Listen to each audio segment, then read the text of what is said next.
Hello, ladies and gentlemen, and welcome to another episode of Explode Your Expert Business Show. And today I'm here with the one and only Nigel Risner. How you doing, Nigel? Hey! I'm here. He's here. Well, you're I'm definitely in the room. I'm in the room. So, Nigel, before we get started talking about communication styles, which is the work that you do around the world in companies, online, with hundreds of thousands, millions of people. Before we start talking about that, tell us a bit more about how you get so passionate about communication skills. Like, So the key word for me is I'm enjoy when I do this. The question is, I spell enjoy I-N-J-O-Y, not E-N-J-O-Y. So the very nature that I'm being interviewed by you, you're a world-class interviewer, great personality, your energy gets thrown at me and I have to throw my energy back. And I can't wait for the moment to be right. I just need to be passionate. And when I'm enjoy, I can do that. And when I'm not enjoy, I'm telling you now, I'm not good. Are you enjoy right now? I'm enjoy. I'm ready. That's brilliant. So why did you get so passionate about communication skills and the work that you do? Because you developed a really simple methodology that in few minutes can explain how people can communicate with each other. So I ran a very successful finance company. I made millions, lost millions, then remade my money. And what I realized was making money and working in companies wasn't that complicated. Working with people to learn to communicate was the game changer. So if you could communicate well and you could inspire your teams through better communication, there was a chance of success. And if you did a really good job but you couldn't inspire your team, then you became a solopreneur. You had to do it all on your own. And that's great, but you can only earn X. If you want to be an entrepreneur, you need to communicate your message, communicate to your team, network well. And you know, the best way to increase your network is to increase your the best way to increase your net worth is to increase your network. But most people are boring. So when they go to a networking event, they don't know how to communicate. And they stand with their back to the wall, praying nobody speaks to them. Yeah. So when you learn to communicate, and it's not that complicated, you just need to understand that the people you're communicating to may have a different style. So what's your native tongue, Simone? Italian. Okay, so I'm going to speak in Hebrew. You're going to speak in Italian. We'll both communicate passionately, and none of us will understand what we're saying. Beh, allora possiamo cominciare adesso, se non è un problema. So you've said something, I've said something. We have no idea what we've said, but we're both passionate. And that's the problem with communication. That doesn't matter what language you're speaking, unless you're speaking in their language and their personality profile, they don't understand. Is there a moment where, while you were building your first company and you didn't know what you know now about communication, that like a story of a big misunderstanding or a project going wrong? I'm sure you have many. So it's a tiny story. So I employed bank managers to work with me. I had a commercial finance company, and I employed a brilliant bank manager, and I promised him a brand new car. It wasn't a great car, but it was a brand new red Ford Sierra. Now, in the times, you're too young for this because you're about 11 or 12. But older people I'm 13. I'm 13. Yeah. Hey. But a red Ford Sierra was quite a cool car at the time. I had an insurance manager who already worked with me who had a Golf GTI. Now, that was like the yuppie car. I know. He then he got promoted internally, and we bought him a BMW, and we had a 6-month-old Golf GTI. And when this guy David joined us, I said, I'll tell you what, I've made a decision. I'm not going to give you this red Sierra. I've got this great Golf GTI. And what he actually heard me say was, you don't love and respect me enough. You're giving me secondhand goods. Yes. And that was a moment when I look back that I didn't listen to his profile. I didn't listen to his communication style, because what he really wanted was a brand new car. It didn't matter the car he wanted was not that great, but he had told everyone he was getting a brand new car. And he left me about 4 months later, and years later, when I met him, he told me that was the catalyst of not being listened to, not feeling loved, not feeling Wow. supported. So I sometimes you thought can I have could the do- best intentions. That's the point. So I want to give you something better and I'm doing this for you. And they completely perceive it on like, why are you doing this to me? So I got sent some chocolate this week, okay? So the person who understood me sent me this bar of chocolate. Mm-hmm. But some idiot sent me this. Now, what is that about?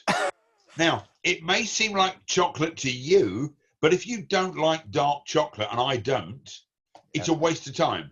But they probably thought, well, Bourneville, it's a little bit exclusive, it's a little bit more expensive. He'll appreciate that because everyone will send him Cadbury's milk chocolate. The reason everyone sends me milk chocolate is That's what you like. So it's not that complicated, but I'll give you an idea that if you want to communicate well, you need to give your staff a good listening to. Mm-hmm. And if you listen to what they want and you supply them, you're married. If you give your wife what she wants, not what you think she wants, there's a massive result and a win-win for you. Yeah. If you buy her flowers, you get 1 point. If you buy her a car, you get 1 point. The problem is we think, I bought her a car, I expect a lot in return. And that's the same thing in communication. So when you give people what they want, true, you get massive results. You run hundreds of events. And if you run the event to the style of your delegates, they come back and recommend you. Yeah. If you run the style which you probably did when you were younger and when you first started, and you ran it for you. When I was 5 years old. Yeah, but when you wanted the accolade. See, True. What you and I both know is that we are now much more results orientated than applause orientated. True. When we're young, we want the applause, we want the recognition. So we make us look good. Now we're about making our delegates feel good.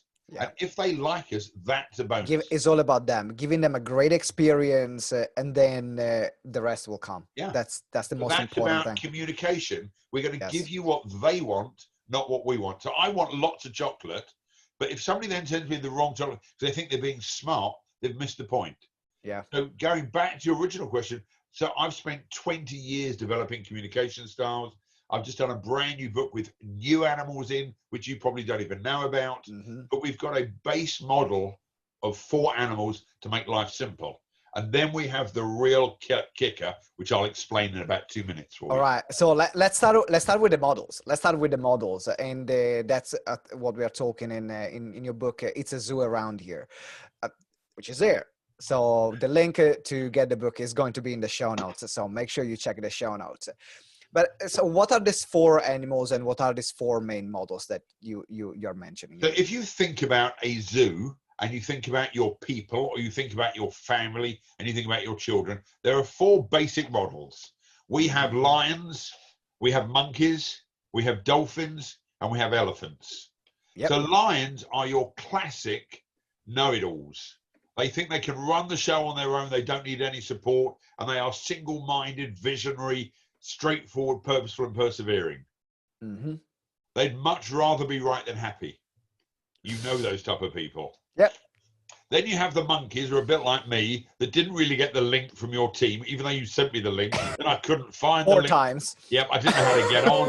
I've been waiting for about half an hour because I couldn't remember what time we were starting. So I thought I better have it ready. And we're playful, enthusiastic, energetic, a bit demonstrative. Mm-hmm. So we're great fun, but we don't follow through. And that's a big problem. So especially networking, we say we're going to do something and we often don't. Mm-hmm. Then you got the elephants who are cautious, meticulous, deliberate, skeptical, formal. And they would have already done a precursor on this. They'd have sent you the interview notes. They'd have asked you all the details. They'd have said, please fill in this form, which you sent me 18 pages of this nonsense. And I said, I'll fill in a bit. And then I sent it to my CEO. So I have a CEO who runs the organization, who's the chief elephant officer. And she does all of that stuff. Because as a monkey, I'm never going to do it. Yeah. Then we have the dolphins who are caring, nurturing, supportive, patient, and relaxed. So if you think of all the events you go to, you've got those mixture of people. Yeah. And as an event organizer, you've got to make sure you do one thing. And the one thing you have to become is an effective zookeeper. And it's very, very hard. And it takes years of practice. years of listening. And when you give people a good listening to and you listen to their communication style, life becomes easy. Yeah. I'm curious because where are the possible clashes? Because I know that there might be animals that they can communicate better with each other, and others that, like we did before, Italian, Hebrew. Yep. It Well, I'll might give be you an some conflict example. there. So you have a very cool app that if you want to make an appointment with you and you want to come on an interview, you send this link and then there's 53 questions.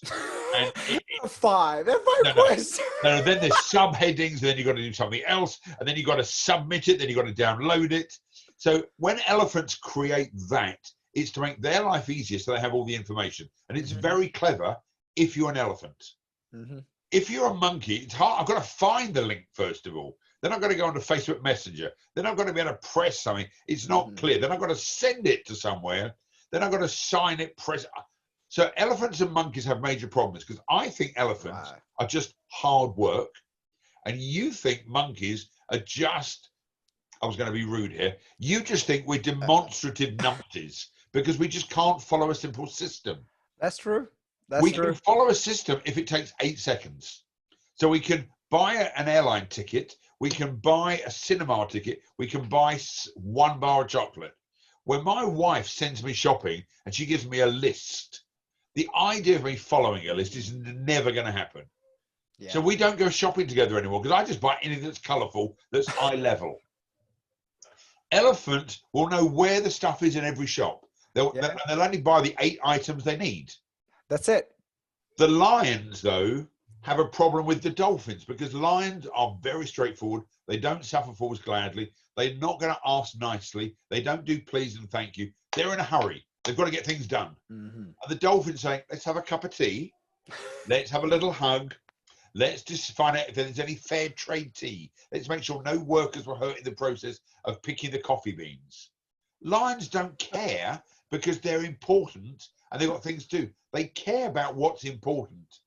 Dolphins look like they're a little bit slow because they want to make sure everyone else's needs. Everyone is heard. Everyone is taken care of.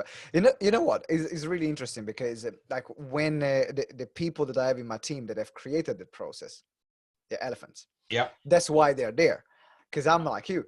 I'm like you. I'm like I can't be bothered. I just get me to do. Problem. When you can't be bothered, what you've said to the elephants are, I don't love you. So now they think you're not a loving boss. You don't really want to process. But then you expect delegates to be invited to an event. You expect there to be name cards, badges. If it was monkeys, we'd all have a badge saying monkey. An empty badge with like write your name if you get the badge. Yeah, if I remember to pack the badge. But that's the point. So if monkeys, we can make the event fun, but we can't organize the event. True. The elephants, logistically, their brain is wired differently, that they have a system. The problem is people like you and I barge into their office, put our face in front of theirs, say, I just need a minute. And they can't cope with that. So if you want to disturb an elephant, what you have to do is you have to email them in advance and say, at 12:25, I might be coming to you to ask you a question about the coffee machine. Yeah. Now you've told them in advance what it's about, because otherwise you do what I do. There's a problem with the coffee machine. I think we should buy another coffee machine. And they go, well, I don't know what you're talking about. Because they want time to think about it. And even if you're praising them, they want advance warning you're going to praise them. It's true. So even if you're doing like, they can't take a surprise. I'm like, but I wanted to surprise you. And they're like, but I feel super uncomfortable now. Yes. See, monkeys like surprises. We like gifts. We want to be on stage getting a standing ovation. True. And you are probably guilty of this. You do a big event and you bring up the elephant or a dolphin onto the stage. So we want to thank Susie and Jonathan for all their hard work. They are dying inside. But True. You and I, because that's what we want, we think that's what they want. If you were clever, you would send chocolates, Lindt chocolates, because they have instructions inside, to the elephants, and you'd send flowers to the home address of your dolphins. The problem is, then we would think we're not recognizing our team. So we are doing it so people think that we're being generous to acknowledge our team. We're doing it wrong. Great leaders acknowledge in the style of the animal, not our own style. So if I came to your house and I gave you a massive hug, you'd be fine with it. That's one of the things I'm missing the most. No, that's the problem. But your other half might be offended if I give her a big squeeze, because she might want it a little bit more formal. It doesn't mean she doesn't love me. It's just her style. Yeah. That makes it is so simple, powerful, and yet underused. I'm just thinking how many times I'm still doing that. How many times I've praised people in the way I want to be praised. But also you're Italian. To create the opposite effect. Yeah. You're Italian, you're passionate. Mamma mia, what's going on? And it's slightly over the top because that's your style. So on our webpage, we have a quiz, okay, which they can fill in very, very easily. And it will tell them within about a minute what animal they are. The problem is you need to know what the other animals are. So if you find out who you are, unless you sell to yourself. Simone, when was the last time you sold yourself a course? I sold myself a course. Like, what do you mean? Like, well, you've never bought your own product. True. Okay. So it doesn't matter who you are. You need to know who your delegates are. True. So you sell in their language. And what happens is for you and I, when we're on stage and we've only got 5 minutes because the speaker before has overrun, we just get very, very passionate. We speak very, very fast. The elephants are going, hold on. First of all, I can't pronounce his name. I want to know where he's from. Is he married? Are his parents alive? That's what the elephants are thinking. The lions are thinking, is this a unique offer? I don't want it to be a special offer. I want it to be a unique offer. The monkeys just want to know where to be signed because they're not listening. They're probably not going to follow through. If I'm getting excited, I'm like, yeah, sure, I'm in. What did I buy? I don't know. But they may not follow through because they get excited on the day. And the dolphins want to make sure this is CSR, corporate social responsibility. It's going to fit in with the family dynamics. It's the right thing to do. The problem is most speakers, most coaches speak in their own language, which means they miss 75% of the market. Imagine I said to you, if I coach you and you give me 100 of your delegates and I could help you sell to 90% of them, what would your increase of business be? A lot. But when you're under pressure, you've got a maximum of 25 to 30% of your market you can sell to.